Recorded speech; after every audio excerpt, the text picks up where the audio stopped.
put this as the priority. I mean, listen to this. This is a sitcom letter that went out. The first line, we request an exception to some standards outlined below. They were too difficult for them to meet. But listen to this quote. Hazardous waste must be disposed of before the U.S. force leave Afghanistan.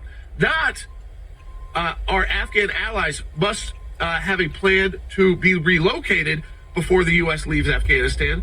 Not we need to ensure a secure barrier for our troops before we leave Afghanistan. Not we need to get rid of the documents at our embassy before we leave Afghanistan because they thought they were going to be there for months. No, the priority was not what was happening on the outside, not figuring out what the Taliban was up to, or potentially other groups like ISIS-K who claim responsibility for that attack. No, it wasn't about that.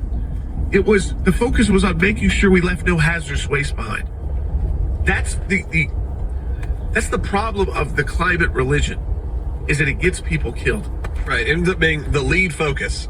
When we know, we all could feel... the military's job. No, and look, again, we're not saying go in there and just leave it, like just, if you had cleaned up everything, gotten the equipment out, part of it. done it, and been a part of it, we wouldn't be sitting here complaining about it. We wouldn't be sitting here saying there's a problem if the withdrawal was successful. But we know... 2 years to get this document. No, exactly. They released this, which was, by the way, a classified document. Which sometimes send a FOIA request. Sometimes you get the classifieds. Sometimes you don't. It's not very redacted. You can look at it yourself. I'm sure we can probably post it here fairly soon if we haven't already, where you can go through and see it. All it is essentially just a write-up on how they're going to clean everything up, make everything nice, how they found human remains from the Soviet era. All that's in there. It's actually a pretty fascinating document to read. But what really is the crux of the situation, when you really look at it, is it's just upsetting that there was actually time and care put into this. You know, we did a whole documentary series called Revenge of the Taliban. I never once thought about the fact that there was time and care put into the withdrawal, because it just didn't feel that way. It felt like a promise that had to be made in the last minute. The decision was just decided. No, what we find out here is actually was care put in place, but in the wrong spot. Right. Is that, again, their priority is hazardous waste and climate. The priority is not lives, human lives. And again, we didn't remove the tanks. We didn't remove the planes. We didn't remove the ammunition. In fact, we have John Kirby. Remember, he said, oftentimes when we withdraw, we have to leave people behind, including Americans. They knowingly left Americans behind. They knowingly left our allies behind, who we promised, if you assist us and things go south, we will take care of you and your family. And America's broken promises do matter, because the next time there's a conflict, and we need to utilize foreign nationals in that conflict, do you think they're going to believe that the U.S. won't leave them behind? I mean, take a listen. This is a flashback of John Kirby. This is actually just in August. Wait. Let's see.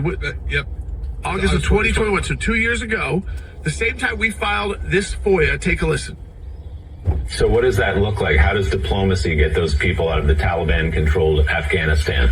It's not completely unlike the way we do it elsewhere around the world. I mean, we have Americans that get stranded in countries all the time. It is very different to be an American stranded in a country that the U.S. doesn't have a military presence in. And you might be in a country that has got a difficult situation. Maybe a coup happened. That was your choice to be there. Oftentimes, the U.S. has travel warnings out on places like that, and they will assist you in trying to get out. That's true. This was planned, Logan. Yeah. This was not like what happened was their plan was wrong. They thought they had a few months before the Taliban would even get close to Kabul, and they had a day. Yeah, and that's really what happens. We know how quickly that all fell apart. We are taking your calls. If you have any questions or comments, even if you have questions or comments about how we uncovered this situation, here at the ACLJ, we are in the middle of our matching challenge for the month of July, just actually the beginning of it. So we could use your support with any financial donation. It is effectively doubled because there's